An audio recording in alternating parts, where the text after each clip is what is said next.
sedikit disclaimer sebelum mulai perbandingan ini.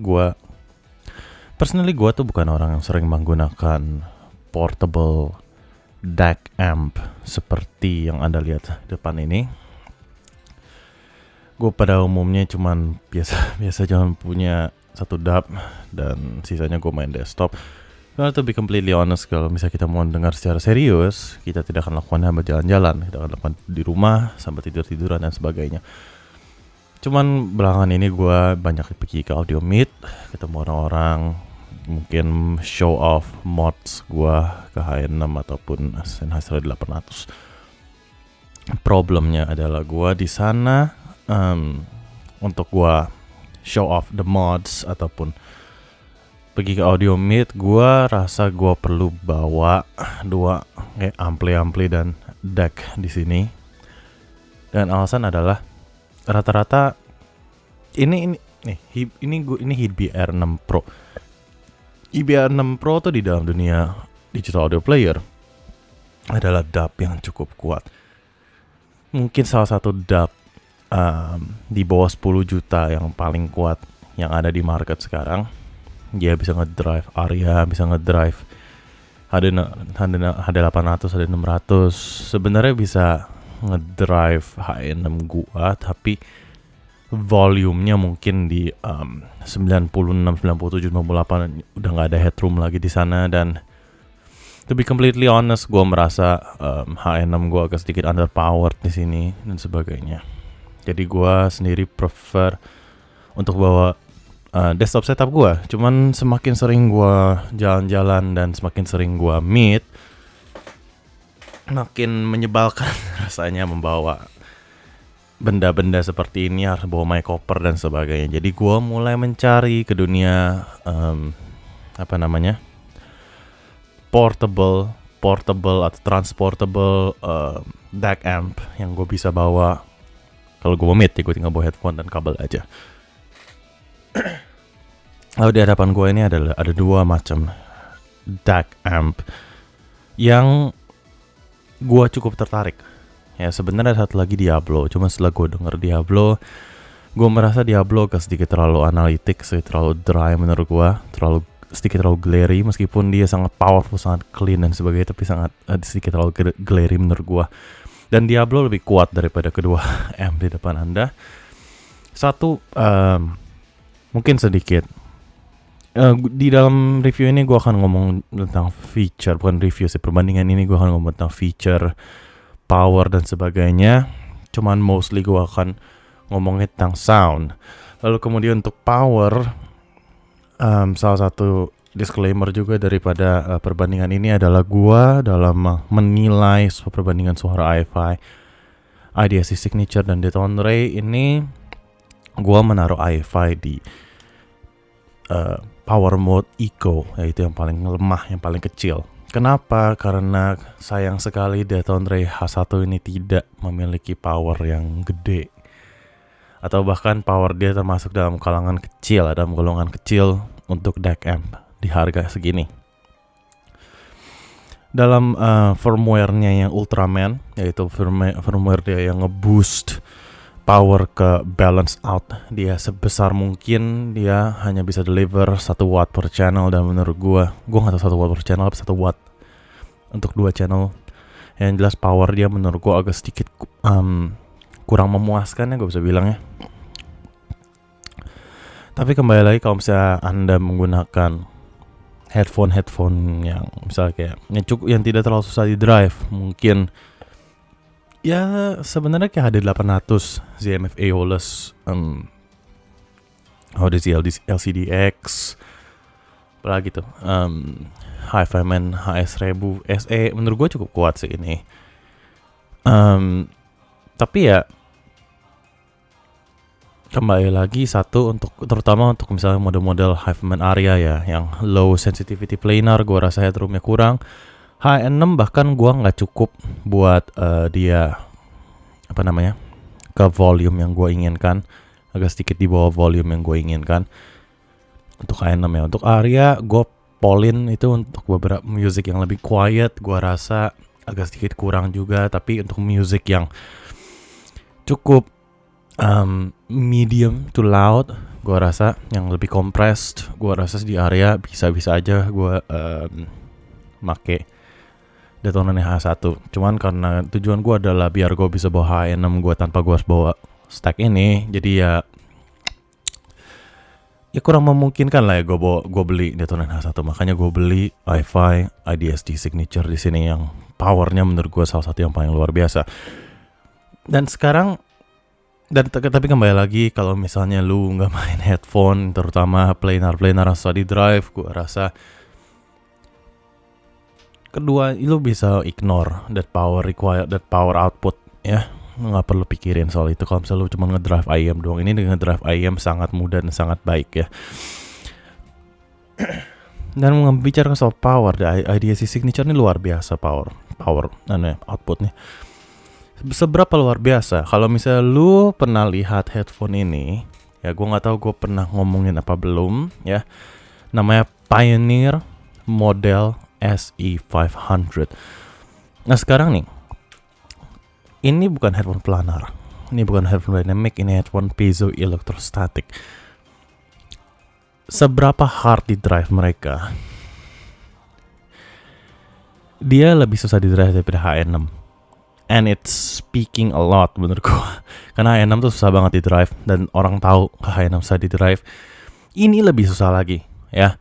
Ini tapi bukan karena sensitivity rendah. Sensitivity-nya kalau nggak salah gue cek 100 ya, di 100 dB per SPL dan sebagainya,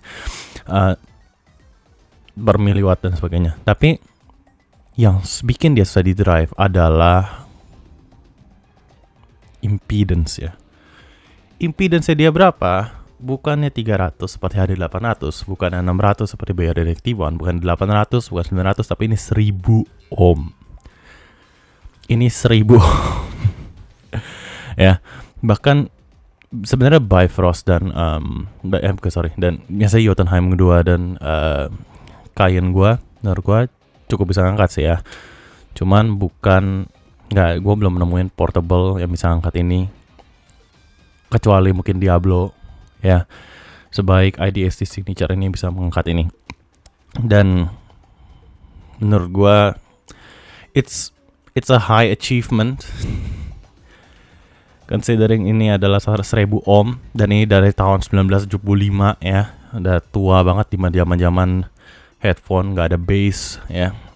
Jadi ya unik sih headphone ini, dan ampli ini bisa kuat angkatnya untuk kebanyakan lagu. Mungkin untuk lagu-lagu kayak Chesky yang benar-benar quiet ya, yang benar-benar kecil suaranya, gua rasa agak sedikit kurang.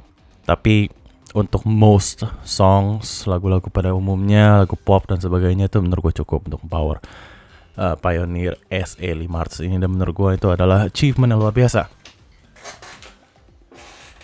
Maka itu dengan mempertimbangkan ada power difference di antara dua DAC amp ini, gua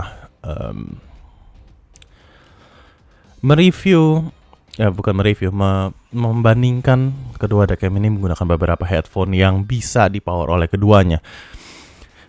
Dan terutama di sini dalam posisi Eco dan Detonator H1 dengan firmware Ultraman.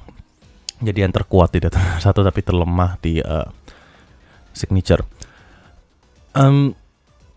Untuk itu artinya gue headphone dan IM yang gue pakai untuk membandingkan kedua tag ini adalah seperti Anda bisa lihat, ini ada Sony MDRX 1000, salah satu IM yang paling well resolving, single dynamic driver yang paling well resolving dan transparan, to be completely honest, sama source-nya mereka. Lalu kedua gue ada 7Hz Timeless. Alasan kenapa dia ada di sini adalah satu, dia transparan juga, dia cukup transparan. Kedua, gue perlu ada planar sini. Problemnya apa dengan planar headphone gue? Gue cuma punya 3 planar headphone sekarang. Dan duanya H6 dan H5 area ini susah di drive ya. Duanya susah di drive, dan satunya lagi itu Odyssey LCDX. Problemnya apa dengan Odyssey LCDX? Satu, dia adalah dia itu sangat tidak sensitif dengan perubahan di source. Jadi dia ada tipe-tipe flagship, bukan flagship juga, lumayan high-end headphone yang Lu basically bisa pakai di mana aja ya. Lu colok HP aja suaranya bagus-bagus juga. Tentu gue menemukan sedikit perbedaan juga sih, tapi ya gimana ya, nggak terlalu jauh lah anggapannya ya. Makanya gue tambahin lah, gue bakal compare dengan LCD-X juga, tapi gue juga tambahin juga Seven Hz Timeless ini. Gue juga compare mereka menggunakan salah satu headphone kesayangan gue dan salah satu headphone yang paling transparan juga dengan source material mereka, yaitu HD 800 ya. Meskipun ini modded, tapi ya kira-kira gue bisa mengetahui lah perbedaan dari kedua DAC amp ini. Kita dan setelah gue compare menggunakan barang-barang ini, gue menemukan bahwa sebenarnya rata-rata hasil compareannya tuh adalah cukup konsisten. Oh ya, BTW, Detonray Honey ini menurut gue build, fit, and finishnya mungkin di antara DAC amp ya, kalau bisa gue bilang ini salah satu yang paling solid. Gue merasa ini adalah barang premium, masa barang mahal ya. Finishnya juga bagus banget, kayak smooth banget. Terus mengenai knobnya juga, meskipun knobnya menurut gue agak terlalu kecil, cuman kayak dia tuh kayak ada gimana ya, ada semacam pokoknya kayak alus-alusnya gitu deh. Gue susah jelasinnya bagaimana. Sedangkan di sini tuh lebih kerasa kayak kaleng ya. Meskipun feel-nya it feels very good ya. Harganya relatif mirip keduanya. Yang signature feels good. Cuman kalau misalnya lu bandingin sama Honey, lu bakal ngerasain Honey sedikit lebih premium dalam hal the actual feel, bahkan kayak soal paintnya juga. Dan terlebih lagi mengenai aksesoris, menurut gua aksesoris signature pasti jauh lebih menang, jauh lebih banyak ya. Lu dapat kayak bahan kayak gini-ginian juga nih, yang di separator dan sebagainya, dan kayak karet buat ngiketin kedap lu dan sebagainya, dan lu dapat kabel RCA juga, pokoknya banyak lah. Tapi problemnya adalah kalau misalnya lu mau bawa ini sebagai portable, terutama portable ya, dimana lu mau colok ke HP lu, dia tuh kehilangan salah satu aksesoris komponen yang paling penting, yaitu OTG. Jadi basically dia ngasih semuanya, tapi dia ngasih ini, jadi lo harus beli lagi ya. Makanya ini agak-agak gobloknya tuh di situ. Sedangkan Detonray aksesorisnya cuma ini doang, sama pas satu lagi kayak gue lupa adapter apa, pokoknya yang jelas gue nggak ngerasa rata-rata orang bakal pakai. Mungkin ada sebagian kecil orang yang pakai. Cuman ada dapat OTG begini. Apakah dia high quality? Ya oke lah, biasa aja. Ya gue nggak ngerasa ini adalah OTG yang sangat premium, tapi setidaknya lu ada gitu ya OTG ini. BTW kalau misalnya lu terima kasih banyak kepada saudara Andi ya, telah mengirimkan gue Detonray H1 ini. Gue lupa ngomong di awal. Dan BTW ini sedang dijual ya. Kalau misalnya lu mau beli Honey, ya boleh kabari gue atau langsung kabari saudara Andi. Kalau nggak kabari gue aja dah, susah lu cari lu ngechat Andi yang mana, tapi gue nggak tahu. Pokoknya itulah, lu kabarin gue kalau misalnya lu mau beli Detonray Honey ini. Gue lupa harganya berapa, nanti lu tanya aja sekitar, mungkin nggak salah sekitar 8 juta, gue lupa, segituan lah ya, mungkin di bawah, mungkin di atas, gue lupa. Lu tanya aja ke gue kalau lu tertarik sama Detonray Honey. Yang jelas tahu harga barunya sekitar 12 juta kalau nggak salah ya. Oke, untuk Detonray Honey dan iFi IDSC Signature, bagaimana perbandingan fiturnya? Fiturnya jelas menang IDSC Signature. Lu ada X-Base, lu ada 3D Plus, cuman lu ada Beat Perfect juga, lu ada macam-macam, lu bisa AI Match juga. Gua rasa ini ya agak-agak penting gak penting gitu ya. Kalau misalnya lu pengen jadiin an all purpose DAC amp, which is in my opinion salah satu target dari iFi sendiri. Dia pengen jadi all purpose, dia pengen bisa semuanya. This is a very good DAC amp. Ya, lu bisa ini bisa jadi apapun ya, bahkan bisa jadi desktop, bisa jadi RCA keluar dari belakang itu. Sedangkan di sini harus line out di 3,5 mm kurang lepik gitu ya anggapannya. Sekarang yang paling penting bagaimana perbedaan suaranya. Mengenai suaranya tadi gue bilang di semua headphone dan ayam yang gue coba, yang gue compare, hasilnya cukup konsisten ya. Dimana perbedaan Detonray dan iFi ADSC ini adalah Detonray suaranya kerasa lebih warm, lebih intim kesannya, lebih smooth anggapan kayak simpelnya apa ya, Deton Ray H1 ini adalah solid state yang suaranya kerasa kayak tube anggapannya. It's very good menurut gue. It's very lush, very tebel gitu ya, tebel, enak didengar, nyaman gitu ya, nggak tajem, nggak offensive dan sebagainya. Sedangkan hi-fi signature ini lebih gue nggak mau ngomong analytical juga karena dia enggak, cuman dia lebih netral, lebih flat anggapannya ya, nggak terlalu ngubah suara anggapannya, lebih clean lah anggapannya ya. Mungkin tapi kembali lagi ya, ini bukannya artinya Deton H1 tidak detail ya. Gue ngomong soal sebenarnya yang surprisingly di antara Deton H1 ini adalah meskipun dia presentasinya seperti itu, dia sangat detail ya. Menurut gue kemampuan dia untuk nge-resolve overall ya, kemampuan dari mereka untuk nge-resolve itu sangat dekat ataupun bahkan sama persis dengan hi-fi signature. Gue rasa detailnya ada di sini ya, bukan artinya mereka tidak bright, artinya mereka tidak detail ya.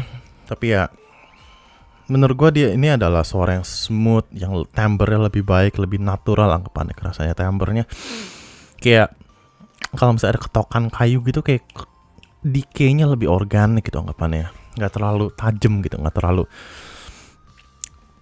sharp gitu, nggak terlalu precise gitu anggapannya. Sedangkan di IDSC signature ini beda, dia tuh lebih lebar, dia tuh lebih deep, sedikit lebih deep juga, dia lebih instrument separation juga lebih baik, tapi dia tuh ada sedikit glare-nya juga dari kayak semacam solid state glare juga tuh, yang tidak ada di Deton Ray Honey gitu. Jadi secara timbre menurut gue Deton Ray Honey presentasinya lebih baik menurut gue, cuman tapi secara technical performance gue bilang dia soundstage lebih lebar dan sebagainya. Gue rasa hi-fi IDSC signature tuh lebih dapet gitu ya. Lalu ada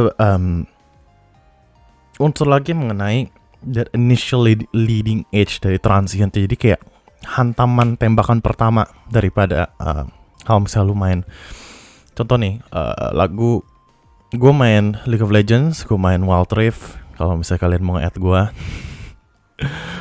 ada nah ini nih, kalau misalnya lu denger lagu KDA Drum Go Dumb ya, lu bisa bandingin dua dan lu langsung tahu kayak misalnya ini nih lebih tajam nih, kayak pukulannya tuh, pukulan kayak drumnya tuh lebih tak gitu, lebih cepat gitu anggapannya ya, lebih precise, lebih tep gitu, lebih cepat gitu anggapannya. Sedangkan dia Deton Ray Honey itu agak sedikit lebih, gue nggak bilang blunted ya, gue bilang lebih rounded, ujungnya tuh lebih nggak tajam gini, lebih agak ya lebih agak halus gitu ya, nggak seruncing ini gitu ya. Tapi tetap gue bisa merasakan texture-nya dan sebagainya, meskipun secara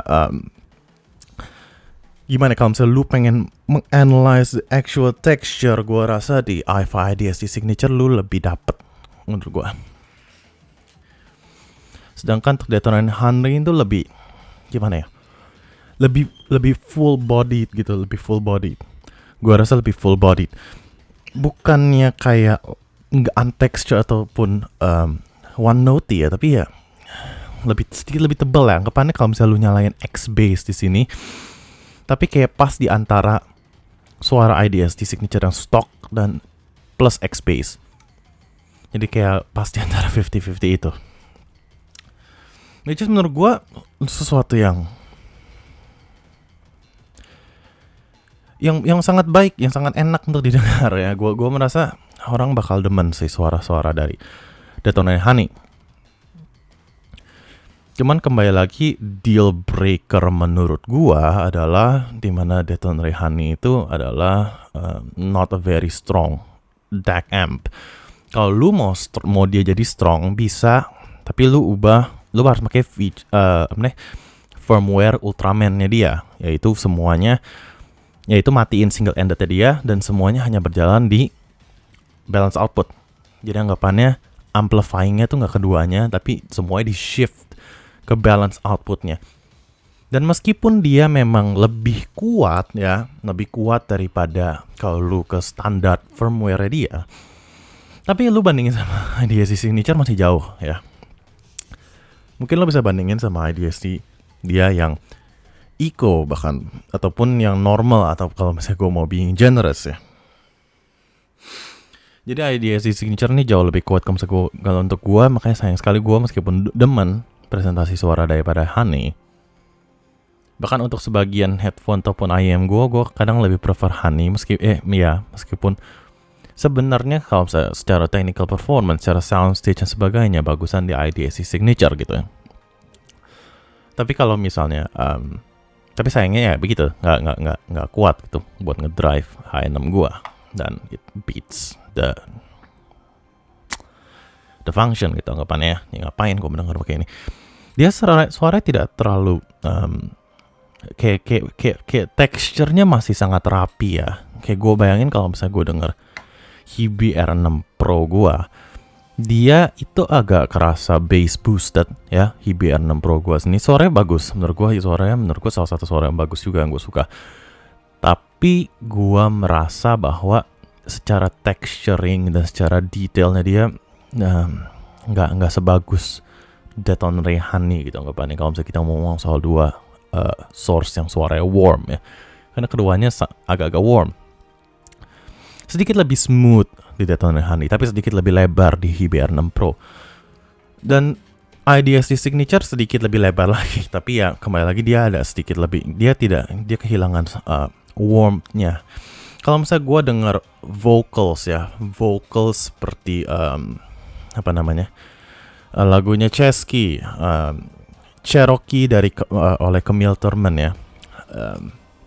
Dia salah satu Chesky recordings, tapi yang nyanyi Camille Thurman, vocals dia kerasa lebih full body, kerasa lebih weighty, lebih berbobot gitu ya, lebih tebel gitu anggapannya di Deton Ray Honey, di mana di i5 itu lebih, gua rasa lebih what I would expect gitu, apa yang seperti sesuai dengan ekspektasi gua gitu, kalau misalnya gua mendengar suara Camille Thurman. Jadi intinya kayak lebih netral gitu anggapannya di Signature, cuman Deton Ray Honey itu agak sedikit mewarnai sedikit, tapi warnanya tuh lebih enak lah ya, lebih enak dilihat gitu anggapannya, sesuatu yang lebih warm gitu. Meskipun dia nggak overly warm ya, gue nggak bisa bilang dia overly warm karena sebenarnya enggak. Dia tuh lebih ke netral tapi ada sedikit warmth-nya gitu loh, agak sedikit tubinya gitu loh, lebih smooth gitu anggapan semuanya ya.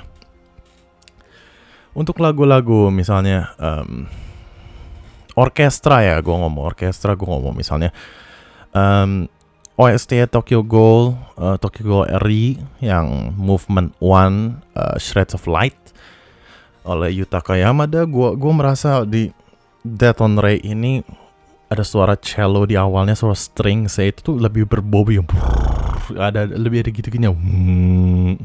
Itu tuh lebih ada weight-nya, lebih ada soul-nya anggapannya ya. Kayak lebih menggetar kepala gua gitu. Tapi kembali lagi secara positioning dan secara kelebarannya lumayan noticeable. Kalau misalnya Deton Ray Honey itu ada di bawah IDSC Signature. Malah IDSC Signature itu ngebuka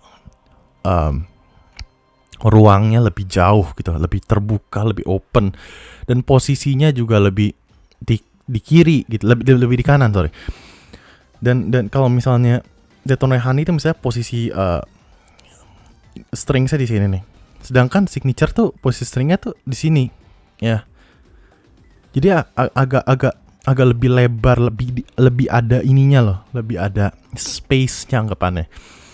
Jadi perbedaannya mungkin di situ ya. Kembali lagi soal detail, bukan masalah detailnya dia kurang ya, tapi emang soal emphasis di treble-nya agak sedikit.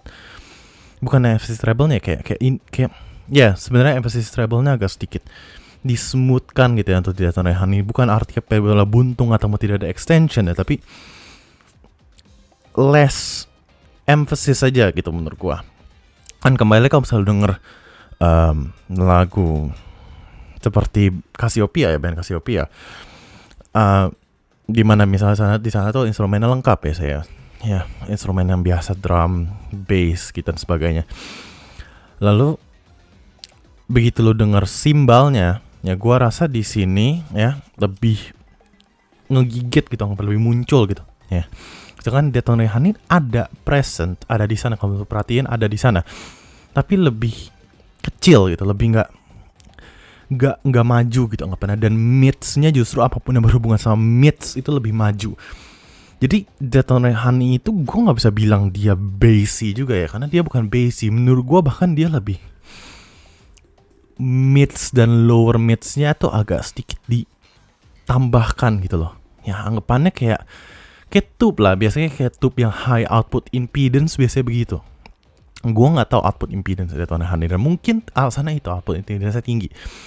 Tapi it adds a bit of warmth. Misalnya kalau gue denger HD800 ya, gue denger suaranya tadi lagu Cherokee yang vocals itu, gue merasa bahwa di Daytona Honey HD800 yang vocals yang agak dry, agak mundur, itu sedikit dapat facelift, dimajuin dikit sama Daytona Honey. Sedangkan di Signature tuh ya gue mendengar HD800 bagaimana gue expect gue mendengar HD800 gitu anggapannya. Dan sama terjadi yang terjadi di Seven Hertz Timeless gue dan X1000 gue juga seperti itu. Sedangkan untuk Odyssey LCD X ya, gue sempat membandingkan dia dengan lagu yang gue ingat nih, yang gue sangat ingat tuh di sini nih, Everyone Loves You Once You Leave Them ya. Judul lagunya All I Do Is Sing. Nah begitu vokalnya masuk langsung nge-scream tuh sebenarnya. Gue meratakan di LCD X tuh treble-nya menurut gue agak sedikit ada emphasis. Jadi gue bilang Odyssey LCD X adalah satu headphone yang V-shape sounding ya gue bilangnya. Bukan artinya mid-nya mundur, tapi upper mid-nya agak mundur gitu. Tapi treble-nya dan upper treble-nya, mid treble dan upper treble-nya ada sedikit spike di sana.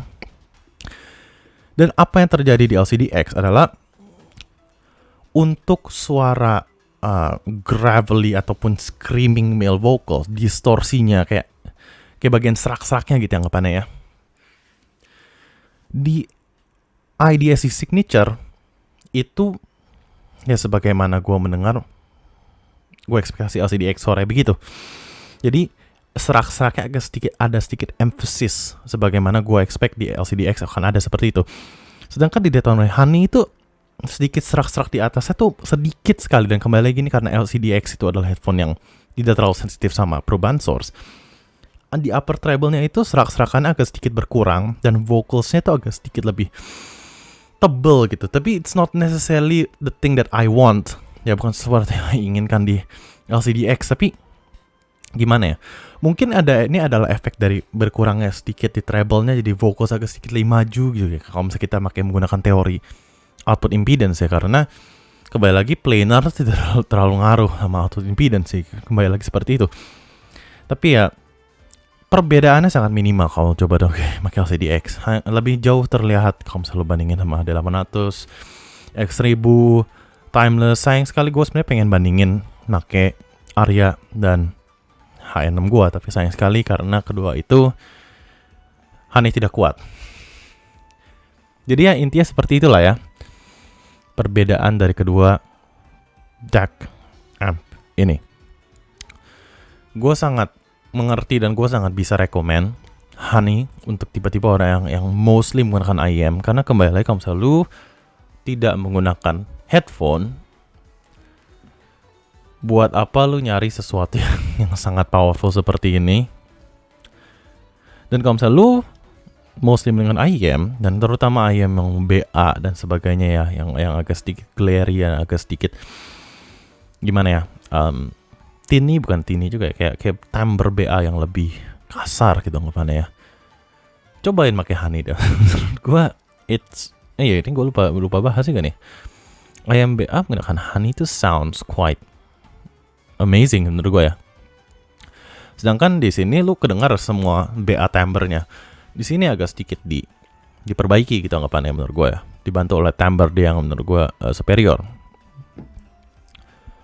Okay, I guess that's it for the comparison. Ya udah, see you next time, Godspeed.